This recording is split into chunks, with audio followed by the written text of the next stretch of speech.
Hi, folks. This is Abel James, and thanks so much for joining us on Fat Burning Man, where we talk about real food and real results. Today's episode of the show is with Jameson, and she's, of course, the co-star and creator of the Oscar-nominated documentary Super Size Me. If you haven't seen it, you're way behind the times. It's a killer movie, and we talk about that as well as how things have changed in the past 10 years. I can't believe it's been 10 years since it came out. Great show. Please stay tuned. Quick announcement before we get to it. We just released a brand spanking new app, and it's #1 in food and drink in the App Store. It's called the 14-Day Juice Challenge. It's a fun way to get your veggies in. You may know that I'm not a big fan of juicing in general because a lot of people, it's really easy to do it wrong, and a lot of people do. It's really easy to basically just be drinking sugary juice the whole time. So to make sure that you know the right way to do it, we teamed up with wonderful folks at Young and Raw. They're going to be coming on the show next week to put out this app. And you guys are already, if you haven't already, please take a second to leave a review. I know a lot of you already have. It's only available on the iPhone and the iPad at the moment, but we'll be expanding that hopefully to Android soon. Now, if you don't have an iPhone or an iPad right now, but you'd like one of our apps, we also have Caveman Feast, which is 200 plus paleo recipes that we did with George Bryant, my good buddy, and that's available for Android as well as iPhone. It's kind of cool right now. If you look at the iTunes charts, we have 2 in the top 10 of the App Store, the 14-Day Juice Challenge and Caveman Feast. So whether you want to get your veggies on or you want some paleo desserts or paleo meals, we got you covered, so check it out. The easiest way to find all of the apps that we're coming out with, and we'll have a lot more soon, is just to type in Fat Burning Man in the App Store, and you can find it that way. And as always, if you dig this show, please hit the subscribe button and take a moment to leave a review if you haven't already. I really appreciate it. All right, so on to the show with Miss Jameson. We talk about the surprising result of 10 plus years as a strict vegan, what you need to know about the human microbiome, and how not to be a freak about food. All right, let's go hang out with Alex. This is a fun one. All right, folks, I have a treat here for you today. Jameson is an author, holistic nutritionist, and lifestyle coach. She was the co-star and creator of the Oscar-nominated documentary Super Size Me. Alex is based in Brooklyn, where she's raising her 6-year-old son, enjoying bike rides to the local co-op. I love it. How's it going, Alex? Things are great. Thanks for having me. So those of you who are looking at the audio can't see this, but this is the best background I've seen in a while. It's just like perfect design. What is that color, blue? Or green? I think it's like a sea moss, bluey green kind of thing. I am totally digging it right now. It's like making me all zen and stuff. Honestly, yes. That is my purpose. There you go. So I love the topics that you sent over to talk about. And I'm just going to go over them. I never do this, but I'm going to go over them really quickly because it's such a cool thing. #1, 10-year anniversary of Super Size Me. That's hard to believe for me, and I wasn't even in the movie, but that's crazy. How the fast food industry has changed, we'll also be talking about, and your vegan coming out story. So I'm really excited about this. Let's start with the 10-year anniversary of Super Size Me. I'm sure a lot of things have happened. Let's go. Let's talk about it. I can't believe it's been 10 years. Yeah. You know, I remember very vividly the day Morgan and I were sitting on his mom's couch in Beckley, West Virginia. It was a Thanksgiving day, and we were having this conversation about food and fast food and the food landscape. You know, I was raised on an organic farm outside of Portland, Oregon. I was totally raised by hippies, but I had this very rebellious streak. So I spent the middle part of my teens and early 20s eating nothing but fast food and sugar, got super, super sick, and then discovered, oh, mom was right. Mm-hmm. I have to eat really well, healed myself again. And then I got really passionate about food. And I was just going through this professional chef's training program here in New York City at the Natural Gourmet Institute. So all I talked about was food. And here I was with this guy, my new boyfriend, Morgan, who was a budding filmmaker. And we talked about kale and quinoa. And we saw this news story come on about these 2 girls in New York City who were suing McDonald's over their obesity and diabetes, what Mark Hyman now calls diabesity. Yeah. And Morgan said, that's crazy. You can't sue a food company. You go in and you buy the food. It's not like they're holding a gun to your head. Yeah. And I said, well, look at what they do in terms of marketing to children. Hmm. These were young women, not, teenagers.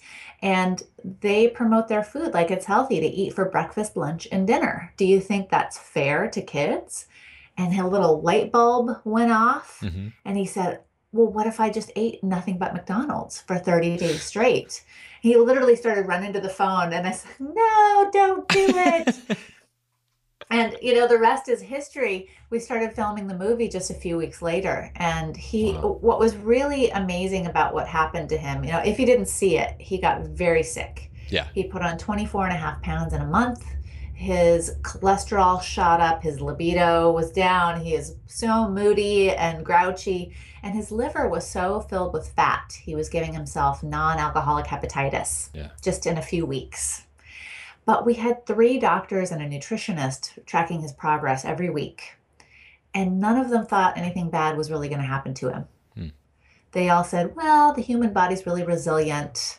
You'll detox yourself as you go forward. And, I was the only one who had had some experience going through something similar. And I said, Hmm. dude, you're going to get sick. Yeah. And he really did. So I think the film was a real wake-up call to doctors. I mean, so many doctors in the last 10 years. We've got the rise of functional medicine. Yeah. We have the rise of people like Dr. Oz and Dr. Hyman who are out there saying you have to eat well. Hmm. It's really, it gave people something to focus on. Yeah. I call this a movement of movements. There's a lot of different That's voices true. in Yeah. this healthy world, and Super Size Me just gave a point of focus. Hmm.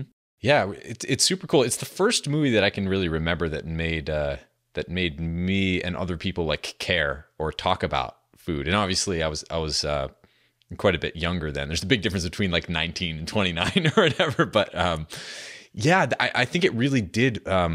That was around the time that people started to really get interested in this sort of thing, and it's been amazing. Even since I wrote my first book, when I was writing it, which is like 4 or 5 years ago now, it was not cool to talk about food and health and fitness and whatever. Now it's like really cool. What It's really happened there? cool. What? I've been waiting all these years for it to be cool. Yeah. It is cool. Well, that's what's so interesting about this whole world of health and nutrition is that it's constantly a shifting landscape. Yeah. When I changed my own diet to heal my body, even before I met Morgan, and the diet that worked great for me at the time was a completely plant-based vegan diet. Hmm. And I didn't know any vegans. I didn't know any vegetarians. I was reading like old out of print books at the time. I was like, what's this vegan thing? Yeah. And it just felt like the right path for me at the time. And it totally worked. And it Yeah. was the right choice for me for a long time. And now we have this rise of paleo and now gluten-free. And oh my gosh, the human microbiome. We're talking about probiotics Hmm. left, right, and center. So nutrition is just constantly changing. There's always new information, and there's really an art and science to it, Yeah. which is why there's so many voices. And it can be a little frustrating for the people who are out there trying to figure out what to eat Yeah. and trying to feel better and not really knowing who to listen to or what path to choose. Right. So for someone who's listening, or the many people who are listening to this show right now who are feeling exactly like that, given all the experience that you've had, what would you say to them? Well, I actually put together this entire Super Size Me 10-year anniversary series, which is happening, live March 10th through the 14th. And, people can get the recordings and check it out online. And I put this together to try to address this exact frustration. Hmm. Super Size Me was great. It came out, it did a lot of good, it woke a lot of people up, but we still have a lot to do to fix food. Yeah. That's kind of the overall theme of the series, that we need to fix more healthy food at home, whatever that may be for you and your family. We need to fix our relationship with food. There's a lot of emotional and overeating and not sticking to habit transformation. Hmm.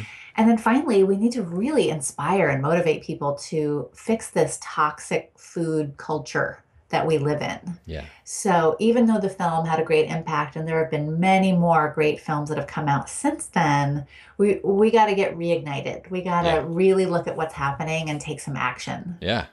So what happened in between those 10 years? What did you personally and Morgan as well learn about food and basically what was the aftermath of all of that? Yeah, it was such a like lightning in the bottle experience. Yeah. The film premiered at Sundance. We traveled around the world that next year, premiering the film in over 20 countries. It Wow. wasn't just a United States centered focus. This was a Yeah. global phenomenon.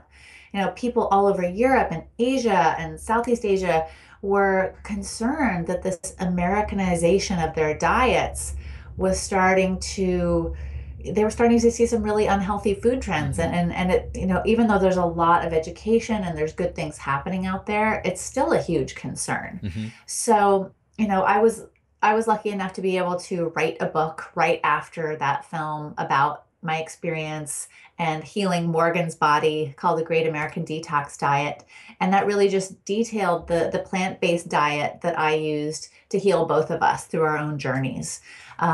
And then, we went on and made a couple of other TV shows that Morgan directed and produced, that I showed up every once in a while in 30 days, where we looked at different social issues in Hmm. each episode. I remember that. Yeah. So yeah, so we lived on minimum wage for a month in Columbus, Ohio, which was really challenging. And I thought that was a perfect follow-up to Super Size Me, Hmm. because here we are trying to be healthy and take care of ourselves on, he was working two jobs, I was working one job, three jobs between the two of us, we could barely get by. Wow. So trying to cook healthy food on almost $0, what really got me back in touch with where I started, which was lots of rice and bean cooking, Yeah. trying to make super simple food interesting and still stay healthy.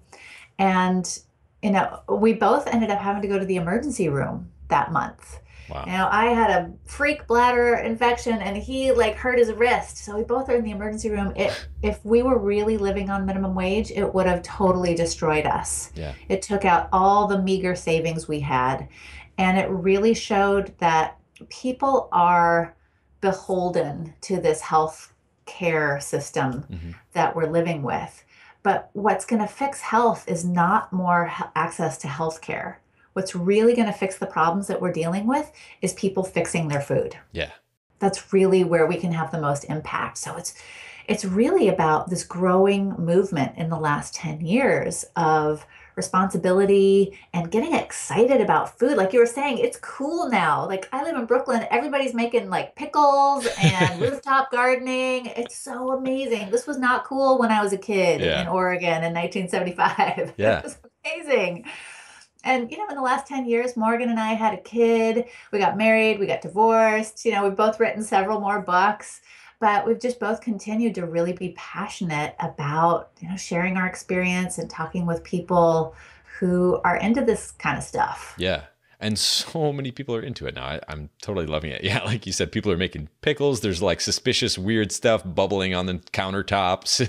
Yeah. Not Yeah. really sure how to make kombucha yet, and We're all the rest of fermenting it. everything we can get our hands on. I love it. So let's talk about your journey, your vegan coming out story, as you call it. Yeah. What does that mean exactly? Well, so I tell you what, this has really been quite a self-discovery journey, as food is for everyone. Yeah. Whether you're starting with a standard American diet and you get hit with a disease and you find you need to change your diet immediately to try to protect yourself. My journey was a little bit elongated. So I had to detox my body and heal myself at the age of 25. And a vegan diet, going off of caffeine and sugar and all the stimulants, it worked. Yeah. And it worked really fast. It was awesome. Like within 2 weeks, the joint pain, the migraine headaches, the extra 25 pounds, the depression and exhaustion, Hmm. they were gone. Wow. It was like, I have seen the light. Everyone needs to try this. And, I spent the next 10 years writing books and counseling people and coaching and doing online programs. And I was so excited to share this diet with people. And I saw that it wasn't working for everyone. And Hmm. I always worked with omnivores and people who were just interested in trying it. I'm like, yeah, whatever, we're all different. It's Sure. totally fine. Well, lo and behold, I have a kid, I reach my mid 30s, my body starts changing, my hormones start changing. I, was getting divorced, I was running a company. I started feeling exhausted Hmm. and depleted. My menstrual cycle was getting shorter and shorter. It was like every 14, 16 days. Wow. This was not healthy. And I started craving meat. This was bad. This was this was not good. I was so pissed with Yeah. my body. I had built my entire career on being a vegan expert, and here my body was betraying me by asking for something that was verboten. It was illegal. It was Right. bad. And I realized, I tried everything within the vegan framework to heal my body, and nothing was working. I was like, okay, more superfoods, more spirulina, more sea vegetables, Hmm. and nothing worked. So I realized I was not doing what I had counseled all of my clients and readers to do, which was listen to your body. Yeah. And I finally, went to the co-op and stuck some organic eggs under my kale and so nobody would see what I was buying, and took it home and started eating eggs, and my body felt so good. Yeah. My emotional relationship with what I was eating was still a little tied up in knots. Mm. I thought, am I lying to be? I stopped calling myself vegan, but I didn't tell anybody that I was eating fish and eggs and growing my diet. And then I realized, this is crazy. I'm developing like this disordered eating. I'm not telling people what I'm eating because I think they're going to judge me for it. Yeah. And I realize this happens to people so often. You Sneaks try, up on you. it sneaks up on you. And people try different diets and it just doesn't work. And Hmm. it's not a moral failing on your part. Right. If you really try it and it just doesn't work, there's probably something else out there for you, and you have to be open to discovering what that may be. Hmm. So I came out. I put up a post, I'm not vegan anymore, and it went crazy viral within a few hours. Thousands of posts and Facebook comments. A lot of haters, Yeah. I'll say, Sure. people wishing me dead. People Really? sent, yeah, Wow. yeah. People saying, I hope you get cancer. I hope you die of a heart attack. Jeez. They need some And omega-3 stat. well, I realize that this is the kind of that's just a part, by the way, not all vegans and plant-based Right. people are like that. I had several people who called me up, sent me emails immediately, who are still big names in that vegan plant-based world. And they were like, hey, we love you. Yeah. Whatever you need to That's do, it's awesome. totally cool. Hmm. There's just a few people in every community Hmm. that are a little more extreme, way more vocal, and they get more attention. Hmm. But I think that's actually part of what makes our food culture a little bit insane and a little toxic, Hmm. is that we're afraid to try something. We feel like we have to define ourselves by what we eat. And it's scary when you discover that, oh my gosh, how I've been defining myself isn't true anymore. Yeah. I've had many, many people, dozens of women, especially, write to me in the last year saying, oh my gosh, the same thing's happening to me. I've been vegan for 20, 30 years, and now my hair is falling out, or I need to eat some animal protein to stay well. And I'm so afraid because all of my friends are animal rights activists. I'm going Hmm. to lose my business because I have a vegan product line. Hmm. So I hope that what we can do, and I know that you're totally on board with this, is like bring a little sanity to the conversation. Yeah. Our human bodies don't understand the moralistic attitude around food. Yeah. Our bodies just need what they need, Hmm. and it doesn't make you a bad person. Right. So if we can all lighten up a little bit and not try to be so perfect around our food, we might all be a little healthier for it. Yeah. I totally agree with that because there is absolutely no perfect, and there's certainly not a dogmatic perfect that's coming from one to many, right? Like any particular diet. It's really interesting. I haven't really thought about it this way before, but each dietary protocol is absolutely defined by the craziest part of it, right? Like paleo is all about bloodletting and eating nothing but bacon and just eating like hamburger patties on top of hamburger patties and just going to McDonald's and not getting the bun. And then like vegans are all crazy running around with knives and like trying to kill the paleo people. And yeah, it's so true. And we're kind of here's one thing that anybody can do. It doesn't matter what you eat. Anything you could do to help fix your relationship with food, Yeah. stop watching reality TV. Like immediately.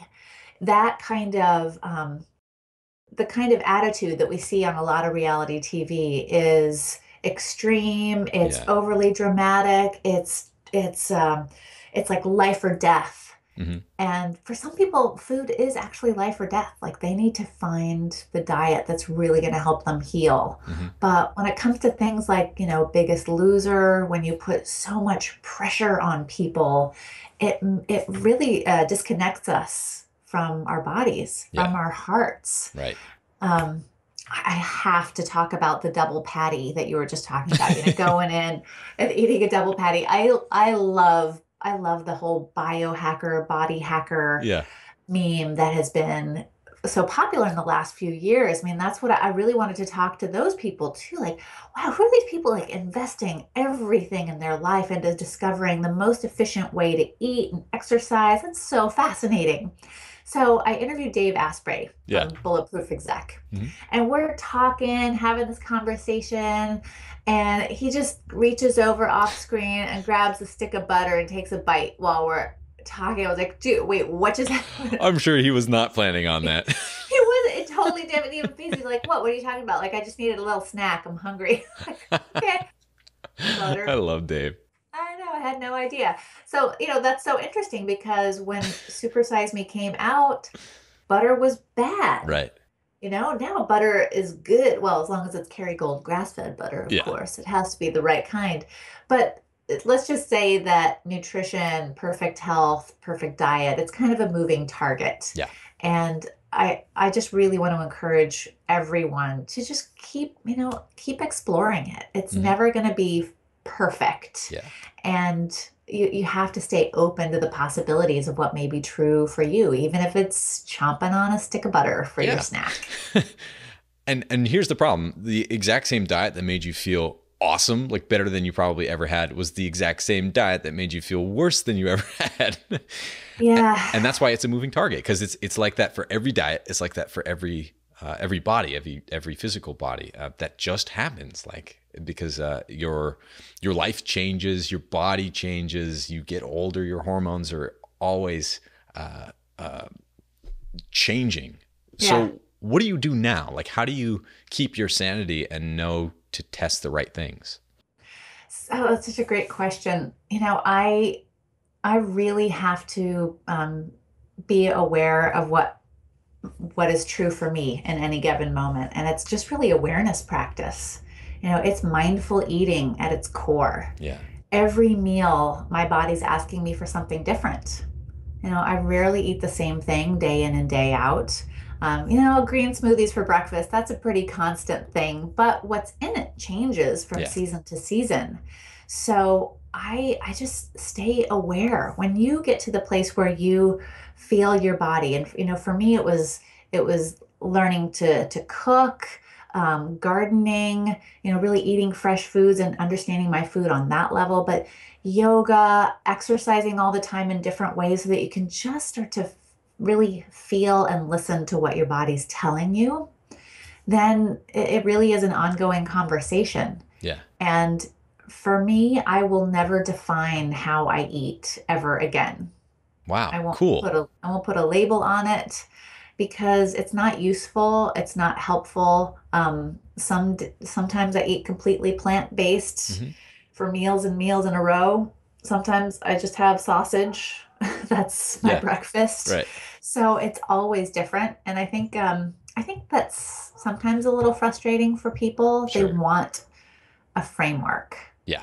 And there are certainly rules that I offer to people. Like, here's some basic rules to start with. Here's some experiments to help you start feeling your way towards what's going to work.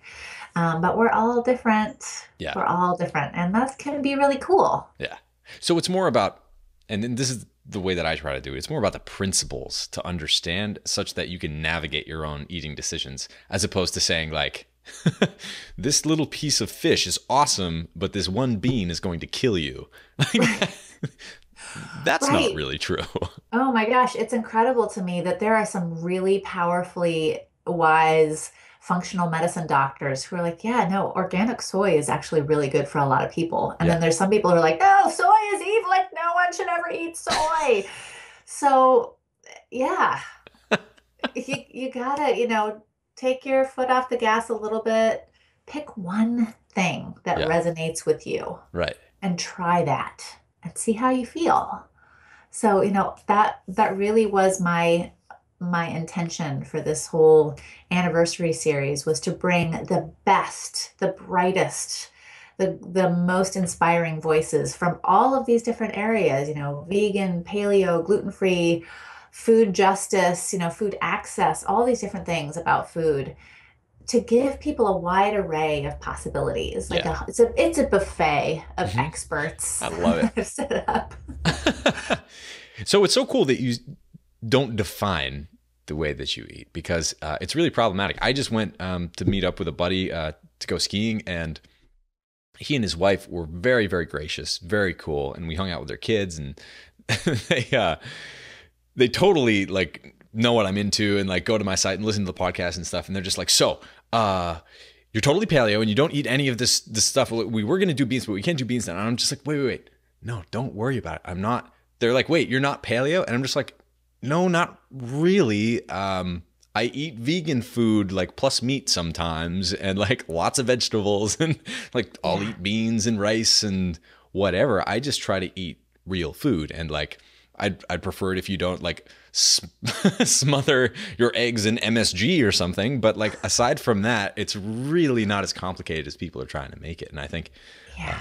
it's also kind of weird because the paleo and vegan movements have really subsumed a lot of other ones. They've absorbed the whole like farm to table foodie type thing. They've definitely, or at least Yeah. paleo has really stolen bacon from everybody else, right?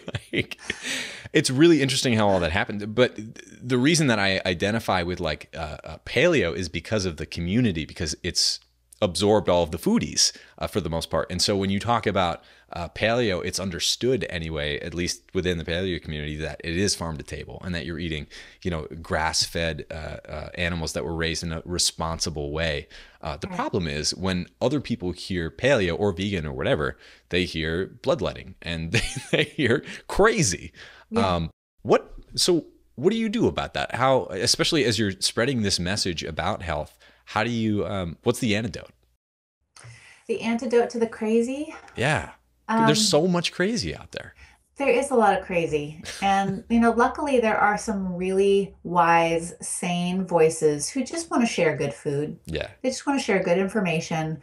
I would say everyone who's, who was in Super Size Me, I interviewed a lot of those people again for this series because I still feel like they are such great experts. They've been at it for a long time. When you interview somebody like Marion Nestle, who's been a nutrition professor for like 40 Yeah. years, she has seen the food trends come and go over and over again, right? Right. There's pretty much nothing new under the sun except for probiotics. That Yeah. is like the Wild West. It's Hmm. awesome. And eating But butter by the stick. and eating butter as a snack, right? Yeah, I think the antidote to it is you. It Yeah. really comes down to you, your personal choices. You can't look to somebody else to approve you Hmm. and your diet and give you, a gold star. You Yeah. really just have to look for that wisdom and wellness within yourself Hmm. and be okay with whatever it is that you find. Right. Maybe it's bacon once a week and vegan the rest of the week. Hmm. Maybe it's vegan all the time. Maybe it's raw. Maybe you need to go on a juice cleanse for 2 weeks. I don't know. I don't care. I mean, I want to help you figure out what it is, but I don't care what you discover. It's just like, awesome. You found something that works. Great.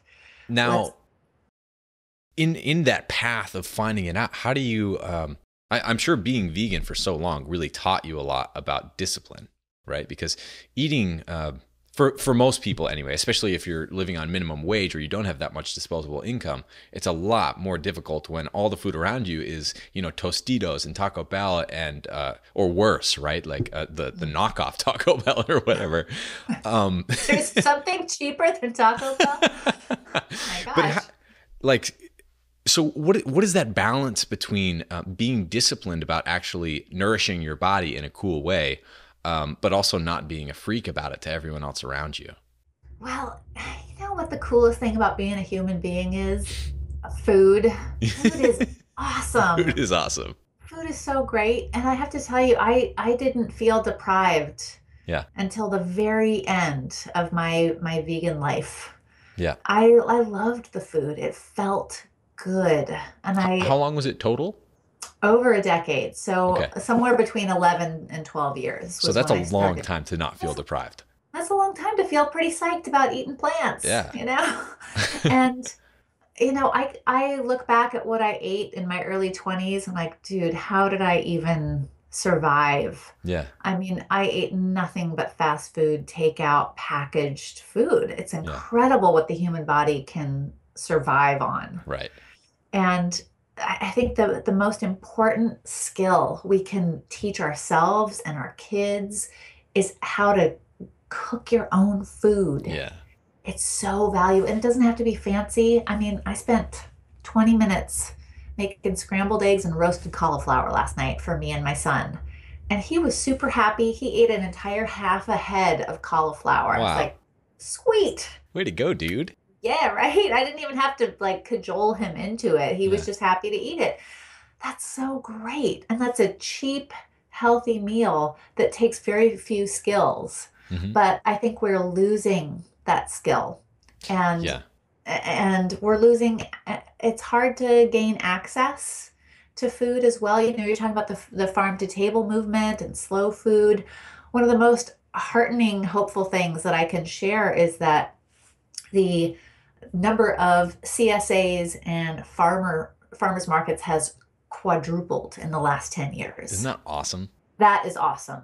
That is so fantastic. And one of the other cool things is this is one of my favorite interviews in the whole Super Size Me series was talking with the people from the Sacramento Food Bank in Sacramento, California. They are totally changing how food banks work. Up until very recently, food banks, like, they'd get like leftovers, Sure. cans, commodities, packaged food, just getting calories to people Hmm. who are on food stamps, the working poor. Right. They've totally changed their model. They're now getting food from local producers and setting up farmers markets in the communities so that people can come through and get an entire bunch of fresh produce for their family for the whole week. So cool. It's so cool. They're teaching them cooking classes, nutrition classes. They're teaching them how to do container gardening, saving seeds, so that they can really be in control of their food. And it's such a simple, basic part of being a human being is knowing how to get your own food, cook your own food, grow your own food. So, I just really hope that people take the time to watch a few of these interviews and find that one thing that inspires them to Yeah. take one new action that's going to help them build on health. I know they will. Now, also the fast food industry has changed, and so we should definitely cover that too. What's happened? Yeah. Well, a lot has changed, and actually, things are changing so rapidly right now. Like I'm hesitant to say the details, but I don't know if you've heard of Vani Hari, the food babe. People are using the internet. This digital age is such a great way for people to lend their voices together from all over the world behind one idea. And she has been able to get a lot of attention and get these mega food corporations and companies to take out the super toxic parts of their food, take Yeah. out the toxic ingredients, change how they're making their food. The Vote Hemp coalition, I've been promoting hemp as a food, trying to legalize agricultural hemp. We import more hemp in this country than anywhere else in the world, and it's still illegal to grow it Yeah, here. it's crazy. That's changing. Yeah. So the food industry is changing really, really fast, and it's all made possible by podcasts and email and Facebook and online surveys and adding your name to it's so cool. It's It's really really cool. cool. Yeah, because so my background is I did work with big food companies for a while and big pharma as a consultant. And for them, like a lot of people love to believe in conspiracy theories and how they're all out to poison us and make our Right. brains explode and whatever. Chemtrails. But it's usually just about money for them, right? And so like for them to use something that's super cheap and super toxic is like, yeah, whatever. If people don't care about it, we'll just throw it in there. But if they do care about it, they're going to take it out before their competitors do because they want to make more money. So it really all comes from what we make a fuss about as consumers. So if there's something that's absolutely toxic in your burger, then make a fuss about it. Don't buy it anymore and tell all your friends that it's toxic or whatever, or it's pink slime or whatever the heck else is in there. There's a lot of stuff in there. There's a lot of work for us to do. But I think that really is the coolest part, that once you make a fuss about it, once we all make a fuss about it anyway, these huge companies are just like, oh crap, I actually have to do something about this. Yeah, absolutely. And then they do.